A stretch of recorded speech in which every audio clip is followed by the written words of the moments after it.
Study के YouTube channel में मैं कृपाल लोधी। आज हम आपको बताने वाले हैं कोण के बारे में।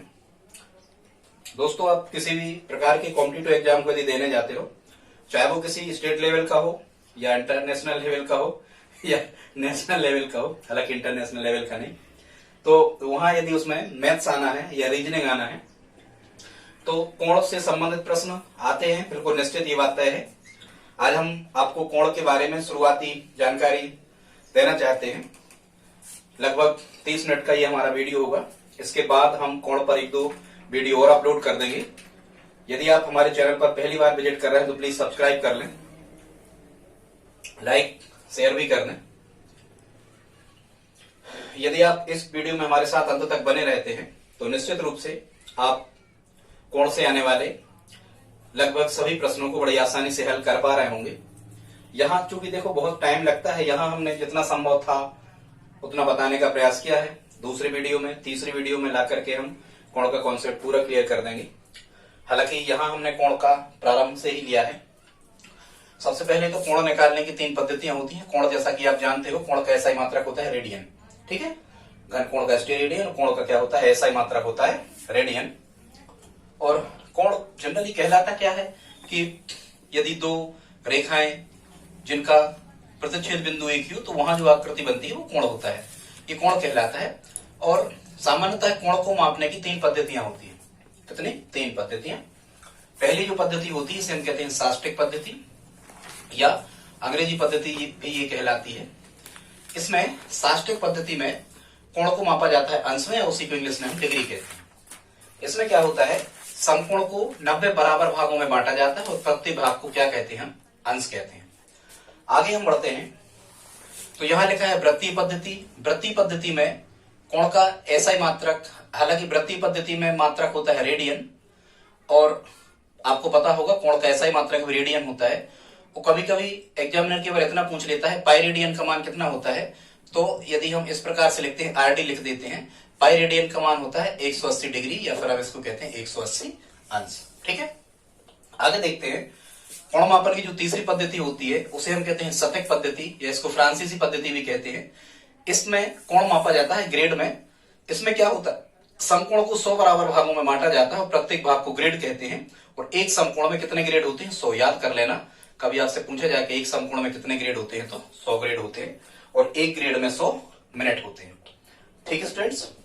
अब आप इसको ट्रिक से कैसे याद रखोगे कि यहां से यदि प्रश्न आ गया कि साष्टिक पद्धति में, तो आप इसको ऐसे पढ़ना, इसको सास कह देना। क्या कह देना, इसको सास कह देना। शुरू के अक्षर ले लो। यहां लिख लिया क्या, सास,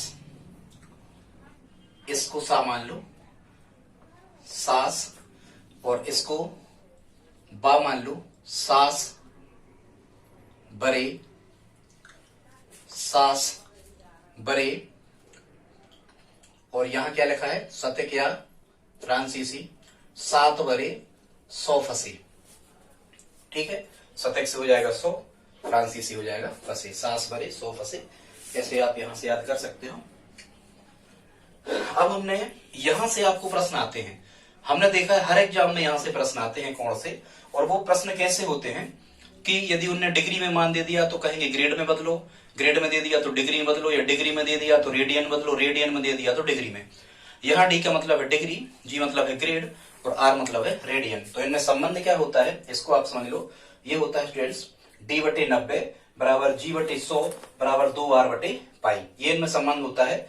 इस फार्मूला को यदि आप याद कर लेते हो तो हम इन कोणों को एक दूसरे मान में बदल सकते हैं, ठीक है। अब पहले हम इन्हीं को आपको बता देते हैं कि इनको कैसे करते हैं।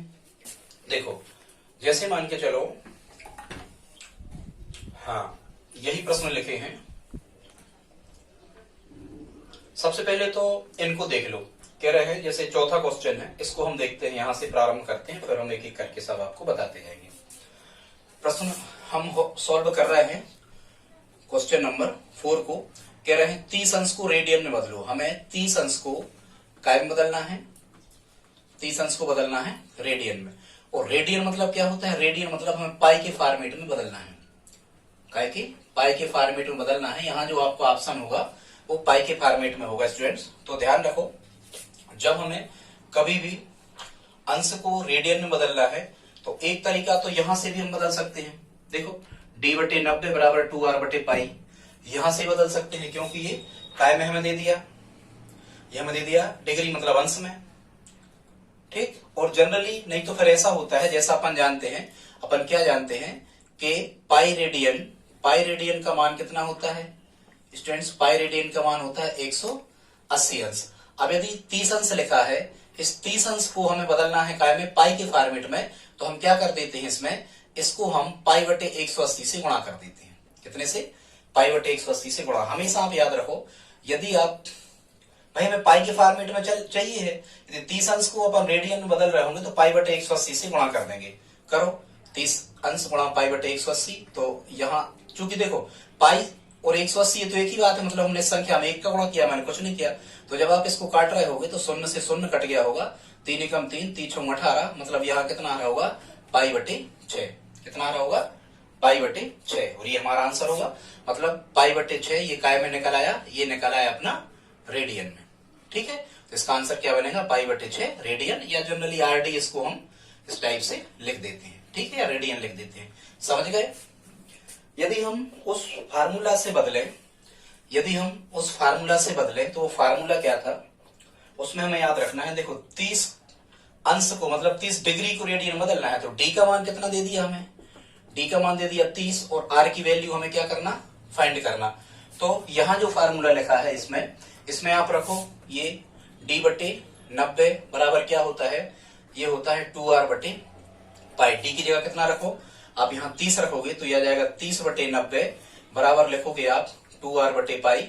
ये 30 एकम 30, 30 तिया 90, यहाँ मिला 1/3 बराबर मिला 2r/पाई। जब आप यहाँ त्रिक गुणा कर रहे होगे तो कितना, बटे में संख्या बीच में बराबर तो क्या होता है? त्रिक गुणा होता है। जब त्रिक गुणा कर रहे होगे आप यहाँ, तो यहाँ होगा 6r, ठीक है, 3 दूनी 6r बराबर पाई, पाई एकम पाई। और जब आप यहाँ से r का मान निकाल रहे होगे तो कितना आ रहा होगा? पाई/6। देखो उसका भी पाई/6 आया था, इसमें भी पाई/6 आया। तो या तो आप फार्मूला से बदल सकते हो, हमने आपको डायरेक्ट बदलना बता दिया। पाई/6 रेडियन माने 30 अंश को हम पाई/6 रेडियन लिख सकते हो, और आप चेक भी कर सकते हो। पाई/6 रेडियन मतलब पाई को मान होता है 180/6, तो ये 30 ही तो लिखे हैं। समझ रहे जी? अब प्रश्न नंबर 4 हमने आपको करवा दिया, बता दिया कैसे बदलते हैं। ये प्रश्न नंबर 5 और 6 ये आप हमें कमेंट बॉक्स में लिख करके बताएंगे। अब हम आगे देखते हैं इसका उल्टा। कह रहे हैं पाई/3 को अंश में व्यक्त करो। कह रहे हैं पाई/3 को, कौन सा क्वेश्चन कर रहे हैं हम आपका? चलो 8वां कर दे रहे, 7वां भी आप कमेंट बॉक्स में लिख के बताना। इसी को देखते हुए हम यहाँ पर क्वेश्चन 8वां कर रहे हैं। कह रहे हैं 2π/3 को अंश में बदलो, मतलब डिग्री में बदलो। अंश मतलब डिग्री में, तो हम कैसे करेंगे? हम लिखेंगे 2/3 जो कहते हो, और गुणा ये पाई कहाँ ऊपर है, और पाई का मान कितना होता? 180 अंश होता। जब हम 3 से चूंकि गुणा लगा तो काट सकते हैं हम। 3 छंग 18, 60, मतलब यहाँ 60 दूनी कितना आ रहा होगा? 120 अंश आ रहा होगा। ये हमारा आंसर होगा। मतलब हमने यदि 2π/3 जो ये रेडियन में लिखे थे, चूंकि पाई के फॉर्मेट मतलब रेडियन के फॉर्मेट में, अंश में हम बदलेंगे तो कितना मिलेगा? 180 अंश यहाँ पर बनेगा। ठीक है स्टूडेंट्स, अब हम उस सूत्र का और उपयोग आपको बताते हैं। अब ये बाकी हमें आप कमेंट बॉक्स में लिख के बताएं। इसको देखो, प्रश्न नंबर 9 अब हम हल कर रहे हैं। 30 डिग्री को ग्रेड में बदलना है। क्वेश्चन 9 सॉल्व कर रहे हैं हम। क्या करना है इसमें हमें? 30 डिग्री को मतलब 30 डिग्री को माने डी का मान कितना दे दिया हमें? 30 डिग्री को काय बदलना है? ग्रेड में, और जी की वैल्यू हमें फाइंड करना है। तो अब आप यहाँ देखो कि डिग्री और ग्रेड में क्या संबंध होता है। तो डिग्री और ग्रेड में संबंध होता है d/90 बराबर g/100। ये फार्मूला है, d/90 बराबर g/100। आप रख दो। डी की वैल्यू आप कितनी रखोगे? डी की वैल्यू रखोगे आप 30, तो यहाँ 30/90 बराबर g/100। चाहे बराबर लगाओ तो नीचे नीचे के काट दो, नहीं तो एक काट दो। 30 एकम 30, 30 तिया 90, यहाँ मिला 1/3 बराबर g/कितना? 100। जब आप यहाँ से त्रिगुणा कर रहे होगे तो यहाँ आ रहा होगा 3g बराबर 100, और जब g निकाल रहे होगे तो 100/3, और जब आप इसे फ्रैक्शन में बदल रहे होगे तो ये आ रहा होगा 33 सही 1/3 ग्रेड। जी का मान है तो ग्रेड में आ जाएगा। तो ये हमारा क्या होगा स्टूडेंट्स, ये हमारा आंसर होगा 9 में का। समझ पा रहे? ठीक। इसी प्रकार से यदि हम प्रश्न नंबर 10 देखते हैं तो 10 में क्या कहा गया है, प्रश्न क्रमांक 10 में कहा गया है कि 20 ग्रेड को डिग्री में बदलो, 20 ग्रेड को डिग्री में। अब हम क्वेश्चन 10 सालों कर रहे हैं, इसमें क्या कह रहे हैं, 20 ग्रेड को डिग्री में बदलो, मतलब उनने जी का मान हमें 20 दे रखा है, ग्रेड जी माने ग्रेड, और हमें क्या बदलना है, इसको डी के फॉर्मेट में हमें लाना है। तो फिर से हम जी और डी में क्या संबंध होता है यहां से देखेंगे। डी बटे 90 बराबर जी बटे 100 क्या होता है, डी बटे 90 बराबर क्या होता है, जी बटे 100। जी का मान कितना रख दो, 20 बटे 90 बराबर यहां आ जाएगा जी बटे 100। ठीक है, जब आप इसे सिंप्लीफाई कर रहे होगे तो 0 से 0 कट गया होगा, और यहाँ से तिरक गुणा, बटे में संख्या बीच में बराबर, तो तिरक गुणा अज्ञात राशि का पहले कर लो। 9 का जी में कितना मिलेगा, 9 जी बराबर 100 का 2 में कितना हो जाएगा, 200। और जब आप जी का मान निकाल रहे होगे तो 200 बटे 9, मतलब इसका आंसर आ गया। अब आप इसे बदल लेना, ऑप्शन में देख लेना, डेसिमल फॉर्मेट में दिया या फ्रैक्शन फॉर्मेट में दिया। डी बटे 90 बराबर जी बटे 100 डी, अच्छा ये मिस्टेक हो गया, जी का मान, यहाँ जी का मान, सॉरी भैया, यहाँ जी का मान 20 दिया है, डी निकालना है। डी बटे 90 बराबर जी की वैल्यू 20 दी है, 20 बटे 100, ये तो कट गए, 20 कम 20, 20 25 100। यहाँ मिला डी बटे 90 बराबर 1 बटे 5, त्रिक गुणा कर रहे होगे तो यहाँ आ रहा होगा 5d बराबर 90। जब डी की वैल्यू निकाल रहे होगे तो 90 बटे कितना आ रहा होगा, 5 से जब काट रहे होगे तो 18, मतलब इसका मान कितना आएगा, 18 डिग्री। वो गलत था, ये सही है। ठीक है, डिस्टर्ब हो गए थे, सॉरी। ये 10वां हमने हल करके बता दिया। ठीक, 11वां देखते हैं। 11वां में क्या लिखा था, 11वां में लिखा है 45 डिग्री को रेडियन में बदलो। कितने को, 45 डिग्री को, मतलब डी का मान कितना दे दिया, 45, और किसका मान हमें निकालना, रेडियन। रेडियन मतलब काय का मान हमें निकालना, आर का मान हमें फाइंड करना। 45 डिग्री को रेडियन में। अब आप ये देखो कि डिग्री और रेडियन में क्या संबंध होता है। यदि यहाँ बराबर लगा होता है स्टूडेंट्स, तो इसका मतलब ये होता है कि हम इसके बराबर ये भी लिख सकते हैं, इसके बराबर ये भी लिख सकते हैं, इसके बराबर ये भी, जो हमें जरूरी है 2 बराबर हम लिख सकते हैं।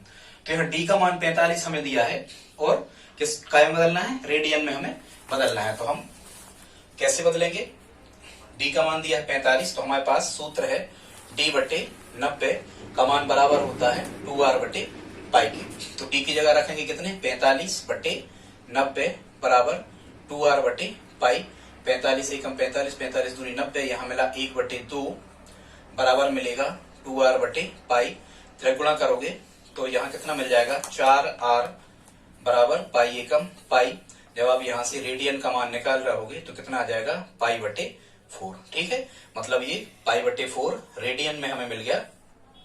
यदि 45 डिग्री में लिखा था, मतलब 45 अंश लिखा था, तो कितने रेडियन लिखा है, ये पाई बाई 4। और आप करके देखो, पाई का मान 180 बटे 4, तो ये 45 ही आ जाएगा। ठीक स्टूडेंट्स, आगे के हमने प्रश्न और भी लिखे हैं। अब कुछ आप हमें कमेंट में लिख के बताएं, एक आध हम और कर दे रहे हैं। कौन सा कर दे रहे हैं, 12वां हम और कर दे रहे हैं, बाकी जो रह गए हैं ये हमें आप कमेंट बॉक्स में लिख के बताएंगे। हम प्रश्न नंबर 12 ये 12वां और हल कर देते हैं। क्या कह रहे हैं, 50 ग्रेड को रेडियन में बदलो। ग्रेड मतलब क्या होता है, जी। जी का मान कितना दे दिया, 50, और काय बदलना हमें, रेडियन में। रेडियन मतलब आर में हमें बदलना है। अब आप ये देखो उस फार्मूला में ग्रेड और रेडियन में क्या संबंध होता है। तो देखो ग्रेड और रेडियन में क्या संबंध होता है, ग्रेड और रेडियन में जी बटे 100 बराबर 2r बटे पाई। क्या होता है, जी बटे 100 बराबर 2r बटे पाई। मतलब जी का मान आप यहां से रख दोगे तो आर का मान प्राप्त हो जाएगा, क्योंकि 2 राशियां अज्ञात दिख रही है, एक दी है, एक निकल आएगी। तो जी की जगह लिखो 50 बटे 100 बराबर 2r बटे पाई। 50 एकम 50 दूनी, यहाँ मिला 1 बटे 2 बराबर 2r बटे पाई। जब आप बटे में संख्या बीच बराबर त्रिगुणा करोगे तो 4r बराबर पाई। यहां से जब आप कितने का मान निकाल रहे होगे, हमें मान निकालना है आर का। जब आप आर का मान निकाल रहे होगे तो कितना आ रहा होगा, पाई बटे 4। ठीक है, मतलब 50 ग्रेड का पाई बटे 4 रेडियन बनेगा। ये हमारा क्या होगा, आंसर होगा। ठीक है स्टूडेंट्स, आप बाकी जितने हमने वहां पर छोड़ रखे हैं ये आप हमें उस फार्मूला में मान रख के आप हमें कमेंट में लिख के बताएं इनके आंसर क्या होंगे। ठीक है स्टूडेंट्स, आगे देखते हैं। तो ये कॉन्सेप्ट हमने पूरा कर दिया। अब ये दूसरा जो कॉन्सेप्ट लिखा है, ये लिखा है पूरक कोण, कोटि पूरक और अनुपूरक कोण निकालना। इनको समझ जाओ। ठीक है, इनको हम क्या कहते हैं, ध्यान से सुनना इनकी परिभाषा। ऐसे दो कोण जिनका मान 90 अंश होता है उन्हें एक दूसरे के पूरक, कोटिपूरक या अनुपूरक कोण कहते हैं। जिन दो का कोण, अभी हम इसी पे चर्चा करेंगे, ठीक है। जिन दो कोणों का योग कितना होता है, 90 अंश होता है, उन्हें एक दूसरे के पूरक, कोटिपूरक या अनुपूरक कोण कहते हैं। अब यहां से आपको प्रश्न कैसे आते हैं, मान के चलो वो कहेंगे 50 अंश का पूरक कोण या कोटिपूरक या अनुपूरक कोण क्या होगा। तो ध्यान देना, किसी भी कोण का पूरक कोण निकालने के लिए दिए गए कोण को हम कितने में से घटाते हैं, 90 में से घटाते हैं। माने 50 अंश का पूरक कितना होगा, 40 अंश होगा, ठीक है। यदि वो कह देते कुछ भी, वो कहते कि 50.5 का पूरक कोण या कोटिपूरक क्या होगा, इसी को कोटिपूरक कहते, इसी को अनुपूरक कहते। तो हमें क्या करना, हमेशा 90 में से जब आप 50.5 को घटा रहे होंगे तो ये कितना आ रहा होगा, आप घटा के देख लो। 90.0 में से 50.5 जब आप घटाओगे तो 10 में से 5 गए 5, हंसलाई 0 माने 10, 10 में से 1 गए 9, हंसलाई 1, 9 में से 6 गए 3, कितना आ रहा होगा, 39.5 अंश आ रहा होगा। 50.5 अंश का कोटिपूरक, ठीक है। डेसिमल में भी हम घटा सकते। फिर यदि वो आपसे फ्रैक्शन फॉर्मेट में कहते हैं, कहेंगे 40 सही 1/2 का पूरक कोण क्या होगा, तो वही करना है हमें। 90 में से 40 सही 1/2, मतलब जब हम इसे सही करेंगे तो ये 40 40.5 लिखे, मतलब ये 40.5 लिखे हैं। जब आप 90 में से 40.5 घटा रहे होगे तो कैसे घटाओगे, 90.0 में से आप 40.5 को माइनस करोगे, 10 में से 5 गए 5, हंसलाई 1, 10 में से 1 गए 9, हंसलाई 1, 9 में से 5 गए 4, कितना आ रहा होगा, ये 49.5 आ रहा होगा, ठीक है। माने 40.5 का पूरक कोण कितना होगा, 49.5। तो आप समझ पा रहे होंगे कि किसी भी कोण का कोटिपूरक, अनुपूरक या पूरक निकालने के लिए दिए गए कोण को 90 में से क्या कर दिया जाता है, घटा दिया जाता है। अब वो और कैसे क्वेश्चन आपसे कर सकते थे इसमें पूरक कोण में, ठीक है। वो ऐसा भी कह सकते थे, कहेंगे कि x अंश का पूरक क्या होगा, इस फॉर्मेट में भी वो आपसे पूछ सकते। तो कुछ नहीं, हमें तो पता है कि पूरक निकालने के लिए दिए गए कोण को 90 में से घटाया जाता है। माना x अंश का पूरक कितना होगा, 90 ऋण x होगा, ठीक है। और क्वेश्चन वो ऐसा भी कर सकते, कहेंगे ऋण 40 अंश का पूरक क्या होगा। ऋणात्मक संख्याओं के भी पूछ सकते हैं, हालांकि कोण का मान ऋणात्मक होता नहीं, पर पूछ सकते हैं ऋण 40 अंश का पूरक क्या होगा। तो हमें क्या करना है, हमेशा वही नियम याद रखना, पूरक निकालने के लिए दिए गए कोण को 90 अंश में से घटा के निकाला जाता है हमेशा पूरक। तो 90 में से आप कितने घटाओगे, ऋण 40। तो देखो एक ऋण तो ये घटाने का है और खुद संख्या ऋण 40 है, तो 90 कोष्टक के बाहर क्या रहता है, गुणा, समान चिन्हों का गुणा धन होता है, ऋण कर्ण में गुणा यहाँ लगेगा धन, और यहाँ लिखोगे 40। तो 40 और 90 कितने हो जाएंगे, 130 अंश। माने ऋण 40 अंश का पूरक कितना मिलेगा हमें, 130 अंश। और जब आप इस 130 और ऋण 40 को जोड़ रहे होगे तो उनको जोड़ कितना हो रहा होगा, 90 हो रहा होगा, ठीक स्टूडेंट्स। आप समझ गए पूरक कोण का कॉन्सेप्ट या अनुपूरक कोण का कॉन्सेप्ट या कोटिपूरक, ये तीनों एक ही है।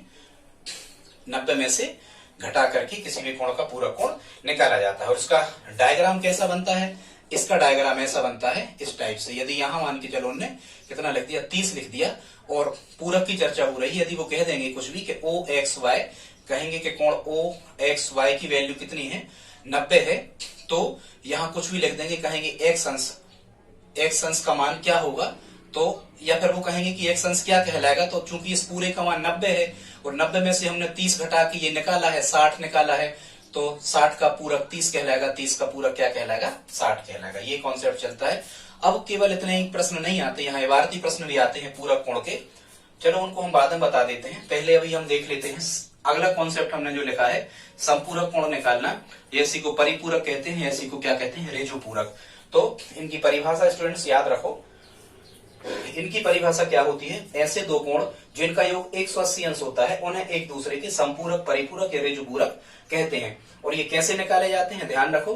किसी कोण का परिपूरक, संपूरक या रेजोपूरक निकालने के लिए दिए गए कोणों को 180 अंश में से घटाया जाता है हमेशा। जैसे अब आपको कैसे प्रश्न आएंगे, कहेंगे 110 अंश का संपूरक कोण क्या होगा। तो हमें पता होना चाहिए कि संपूरक निकालने के लिए दिए गए कोण को 180 में से घटाते हैं। तो इसका संपूरक होगा स्टूडेंट्स 180 ऋण 110 बराबर 70 अंश। हमारा क्या आ जाएगा, आंसर आ जाएगा।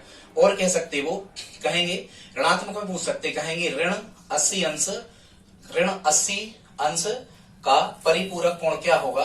परिपूरक मतलब 180 में से, तो क्या होगा, हम कैसे करेंगे, 180 में से हम ऋण 80 को क्या कर देंगे, माइनस कर देंगे, ठीक है। तो 180 ऋण कर्म में गुणा धन के 80 हो गए, 180 और 180 जोड़ रहे होंगे तो कितना आ रहा होगा, 260 आंसर आ रहा होगा। ठीक है स्टूडेंट्स, ऐसे प्रश्न हमसे पूछे जा सकते हैं, या इसमें ऐसे भी कह सकते हो, कुछ भी कहेंगे x अंश का संपूरक कोण क्या होगा। तो x अंश का संपूरक हम जानते हैं, संपूरक निकालने के लिए दिए गए कोण को कितने में से घटाया जाता है, 180 में से। माना x अंश का संपूरक कितना होगा, 180 ऋण x। इसी प्रकार से आपसे दशमलव में पूछे जा सकते हैं, कहेंगे 100.5 अंश का संपूरक कोण क्या होगा। तो आप कहोगे 180 में से हम 100.5 को क्या कर देंगे, माइनस कर देंगे। आप घटाओ, ऐसे करते हैं, 180.0 में से हम 100.5 को माइनस करते हैं, 10 में से 5 गए 5 बचे, दशमलव को नीचे दशमलव, हाथ रहा 1, 10 में से 1 गए 9 बचे, हाथ रहा 1, 8 में से 1 गए 7 बचे, और 1 में से 1 गए कुछ नहीं। तो यहाँ कितना बचेगा, 79.5 अंश। माने 100.5 अंश का पूरा कितना होगा, 79.5 अंश। ठीक है स्टूडेंट, इसी प्रकार से भिन्न में भी वो दे सकते हैं, भिन्न को दशमलव बदल के घटा देना, या भिन्न घटाते हैं लासा लेके वैसा कर लेना। तो ये हमने आपको क्या बता दिया, संपूरक। संपूरक का डायग्राम कैसे बनता है, ऐसा भी बन सकता है, ऐसा भी।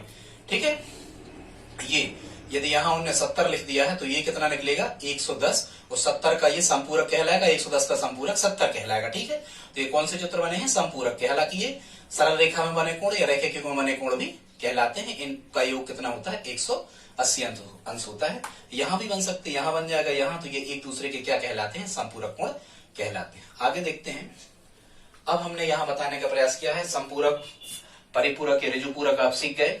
ठीक है, अब यहाँ लिखा है जो अगला कॉन्सेप्ट है, पुनरुक्त कोण या बृहत् कोण। पुनरुक्त कोण या बृहत् कोण, तो स्टूडेंट्स इसकी परिभाषा क्या होती है, पुनरुक्त कोण या बृहत् कोण की परिभाषा होती है, जिन दो कोणों का योग 360 अंश होता है, उन्हें एक दूसरे के पुनरुक्त या बृहत् कोण कहते हैं। बृहत् शब्द लिखा तो समझ रहे होंगे आप, ये बड़ा कोण ही होगा। ठीक है, तो जिन दो कोणों का योग 360 अंश होता है, उन्हें एक दूसरे के बृहत् कोण कहते हैं। और बृहत् कोण निकालने के लिए स्टूडेंट्स दिए गए कोण को 360 में से माइनस किया जाता है। समझ गए आप। अब हम ये नहीं बताएं, कर लोगे, बिल्कुल कर लोगे। किसी एक हम बता दे रहे हैं, यदि उनने क्वेश्चन कर दिया अपन को, उनने लिख दिया 210 अंश का पुनरुक्त कोण क्या होगा, या इसी को हम क्या कहते हैं, बृहत् कोण।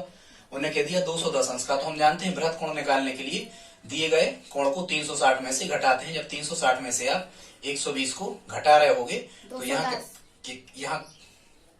210 जब आप घटा रहे होगे तो यहाँ कितना आ रहा होगा, 140 अंश। ये मतलब 210 का पुनरुक्त कोण कितना निकलेगा, 140। तो जब आप 210 और 140 जोड़ रहे होगे तो योग कितना निकलेगा, 200।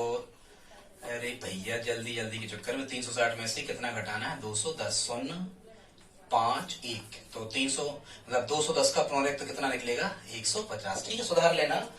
पुनरुक्त कोण निकालने के लिए दिए गए कोण को कितने में से घटाते हैं, 360 में से घटाते हैं। बृहत् कोण निकालने के लिए भी दिए गए कोण को 360 में से क्या किया जाता है, घटाया जाता है। ठीक है स्टूडेंट्स, आगे देखते हैं। फिर यहाँ लिखा है कुछ परिभाषा और लिखी, यहाँ लिखा है शून्य कोण। तो समझ जाओ शून्य कोण क्या कहलाता है, ये बिंदु वाला कोण, कोई कोण नहीं बन रहा, ऐसा कोण जिसकी माप शून्य अंश होती है उसे हम क्या कहते हैं, शून्य कोण कहते हैं। फिर यहाँ क्या लिखा है, समकोण, ऐसा कोण जिसकी माप 90 अंश होती है, 90 अंश के कोण को समकोण कहते हैं। फिर यहाँ लिखा है ऋजु कोण, ऐसा कोण जिसकी माप 180 अंश होती है, या 180 अंश के माप के कोण को, इस प्रकार के कोण को 180 अंश के माप के कोण को क्या कहते हैं, हम ऋजु कोण कहते हैं। ठीक है, फिर यहाँ क्या लिखा है, संपूर्ण कोण। तो ध्यान रखना 360 अंश के कोण को हम क्या कहते हैं, 360 अंश के कोण को संपूर्ण कोण कहते हैं।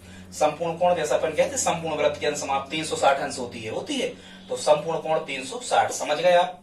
शून्य अंश के कोण को शून्य कोण कहते हैं, 90 अंश के कोण को समकोण कहते हैं, 180 अंश के कोण को ऋजु कोण कहते हैं, 360 अंश के कोण को संपूर्ण कोण कहते हैं। ठीक है स्टूडेंट्स, अब यहाँ देखो स्टूडेंट्स, आगे देखते हैं प्रश्न पहला, कोई कोण अपने अनुपूरक कोण का 2/3 है, वह कोण क्या होगा। प्रश्न क्रमांक 1 है। ठीक है, तो माना वह कोण x है, ये ऐसे ही किए जाते हैं।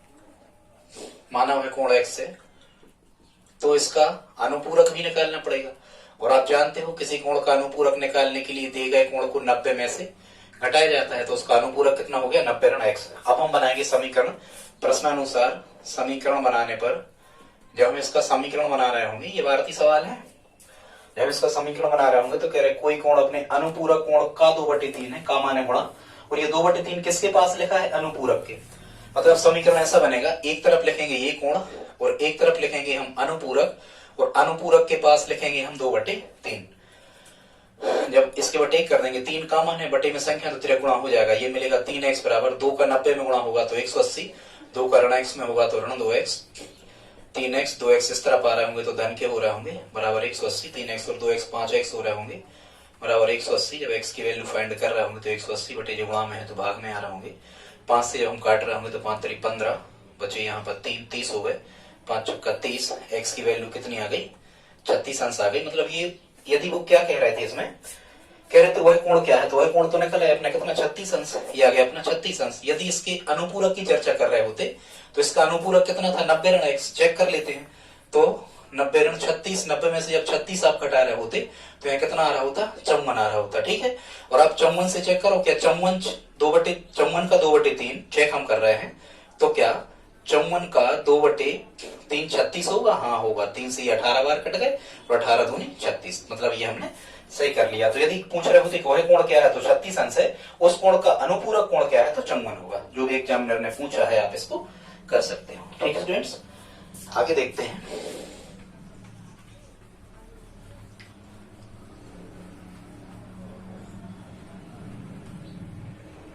अगला क्या कह रहे हैं? अगला ये दूसरा है, वह कोण का मान ज्ञात करो जो अपने संपूरक कोण का 4 गुना है। तो वह कोण का मान ज्ञात करो, तो माना वह कोण x है तो तुरंत उसका संपूरक निकालो।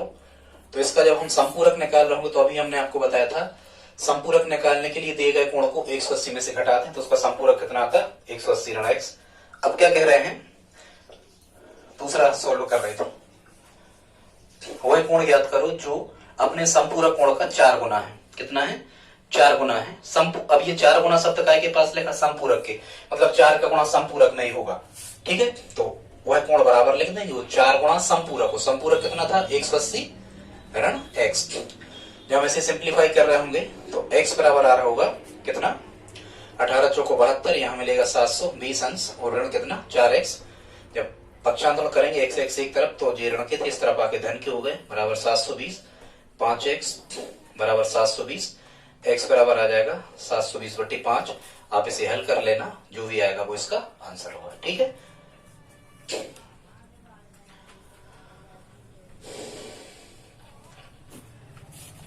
अब हम देखते हैं इसी का तीसरा क्वेश्चन। क्या लिखा है? कोई कोण अपने संपूरक कोण से 16 अंश अधिक है, वह कोण क्या होगा? तो तीसरा सॉल्व कर रहे हैं। माना हुआ कोण x है तो उसका संपूरक की ही चर्चा करी गई, तो उसका संपूरक निकालने के लिए दिए गए कोण को 180 में से घटाते हैं। अब समीकरण कैसे बनाओगे आप तीसरा में? ये 16 अधिक मतलब 16 जुड़ना है, अधिक मतलब जुड़ना, गुणा माने गुणा। तो 16 अधिक काय के पास लिखे हैं? उल्टे चलो तो संपूरक के पास लिखे हैं। मतलब हम क्या कहेंगे?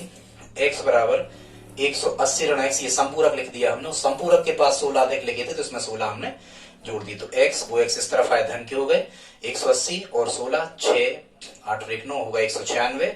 2x बराबर कितना आ गया? 196। जब x का मान आप निकालोगे तो 196 बटे 2 कैंसिल आउट कर लेना, जितना भी आएगा उसका आंसर होगा। ठीक है, और यदि उसका संपूरक पूछा तो 180 में से आप घटा देना। आगे हम देखते हैं, एक कॉन्सेप्ट और बचा है लास्ट, बस आप 10 मिनट और बैठे। वो क्या है? किसी n भुजाओं वाले बहुभुज में सभी अंतः कोणों का योग n-2 इंटू पाई होता है या n-2 इंटू 180 अंश होता है। कभी कभी एग्जामिनर आपसे केवल यही पूछ लेता है कि n भुजाओं वाले बहुभुज में के सभी अंतः कोणों का योग क्या होता है, फार्मूला पूछ लेता है। तो ये फार्मूला क्या होता है? n-2 इंटू पाई या n-2 इंटू 180, क्योंकि पाई का मान, पाई रेडियन का मान कितना होता है? 180 अंश।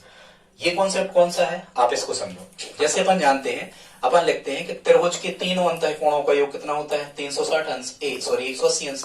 त्रिभुज के तीनों अंतः कोणों का योग कितना होता है? 180। बाह्य कोणों का नहीं, बाह्य कोणों का योग तो 360 होता है, चाहे त्रिभुज हो चाहे कोई भी बहुभुज हो, चतुर्भुज हो पंचभुज हो। बाह्य कोण, यदि बाह्य कोण हम बना दें इस टाइप से, तो ये जो बाह्य कोण होते हैं, जैसे ये x बना दिया बाह्य कोण, ये y बना दिया और ये z बना दिया, इन तीनों का योग कितना होता है? 180। चाहे त्रिभुज के बाह्य कोण हो, चाहे चतुर्भुज के बाह्य कोण हो और चाहे पंचभुज एन बहुभुज किसी के बाह्य कोण हो, बाह्य कोणों का योग कितना होता है 360 अंश। आगे हम बताएंगे, आज वो उद्देश्य नहीं बाह्य कोण के बारे में बताने का। हम क्या बता रहे हैं, त्रिभुज के तीनों कोणों का योग 180 अंश होता है। और हम ये भी जानते हैं कि चतुर्भुज के चारों कोणों का योग 360 होता है। चतुर्भुज के चारों अंतः कोणों का, अंदर के कोणों की चर्चा हो रही है, अंतः कोणों का मतलब 1 2 3 4 इनका कोणों का योग कितना होता है 360 अंश होता है। ठीक है, यहां तक तो हम जानते हैं। अब यदि उन्होंने अपन से क्वेश्चन कर दिया होता कि यदि किसी बहुभुज में 5 भुजाएं हैं, इस प्रकार से यदि किसी बहुभुज में 5 भुजाएं हैं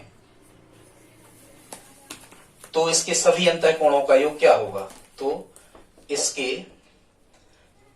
सभी अंतः कोणों का योग क्या होगा, सभी अंतः कोणों का योग क्या होगा। यदि 5 भुजाएं मतलब 1 2 3 4 5 पेंटागन है, तो यदि हम यहां कहें कोण 1 कोण 2 कोण 3 कोण 4 और कोण 5, इन पूरों का योग कितना निकलेगा, कोण 1 धन कोण 2 धन कोण 3 धन कोण 4 और धन कोण 5 का मान क्या होगा। मतलब यदि किसी बहुभुज में 5 भुजाएं हैं तो सभी अंतः कोणों का योग क्या होगा।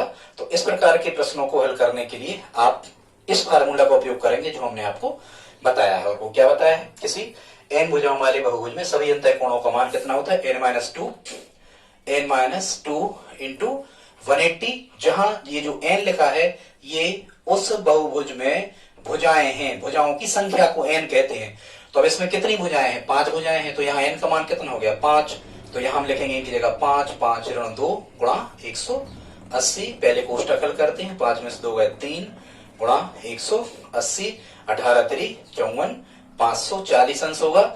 मतलब यदि किसी बहुभुज में कितनी भुजाएं हैं, यदि किसी बहुभुज में 5 भुजाएं हैं तो उसके सभी अंतः कोणों का योग कितना होगा 540 अंश। ठीक है स्टूडेंट्स, इसी प्रकार से आप निकाल सकते हैं 6 भुजाएं होंगी, 7 भुजाएं होंगी, 8 भुजाएं होंगी, तो n की जगह आप उन भुजाओं को रख देना तो उसके सभी अंतः कोणों का मान निकाल आता है। ठीक, इसका रिवर्स भी हम कर सकते थे। रिवर्स कैसा होता, देखो हम रिवर्स लिख रहे, यदि कहते कि यदि किसी बहुभुज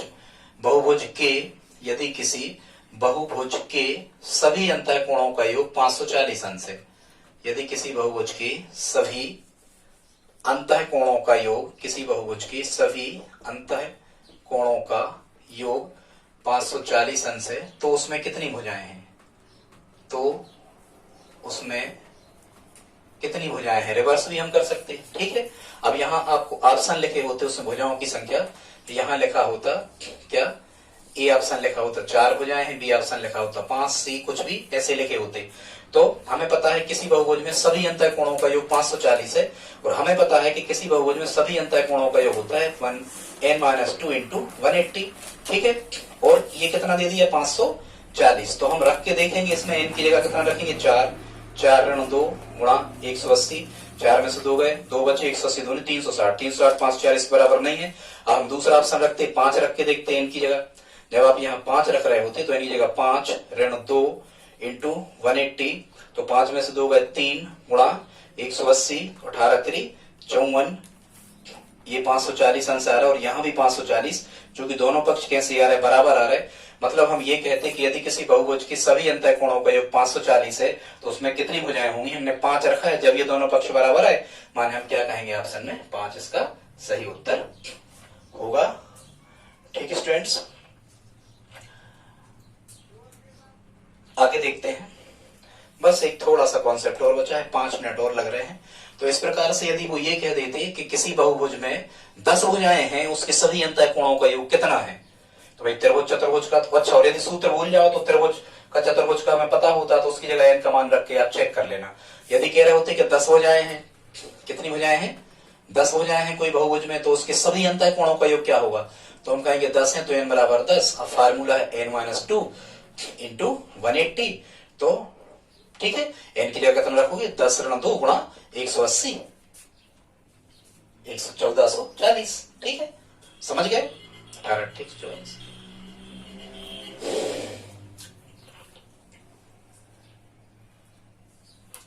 अब यहां क्या लिखा है, किसी समबहुभुज के प्रत्येक अंतः कोण का मान क्या होता है, तो किसी समबहुभुज के प्रत्येक अंतः कोण मतलब एक अंतः कोण, उस समबहुभुज का मतलब होता है कि सभी भुजाएं बराबर होंगी। ठीक है, प्रत्येक अंतः कोण का मान, किसी समभुज के प्रत्येक अंतः कोण का मान, इसका फार्मूला क्या होता है, n-2 इंटू 180 और भुजाओं की संख्या से भाग और कर देते। कैसे प्रश्न बनते हैं, जैसे वो कहेंगे कि किसी समपंचभुज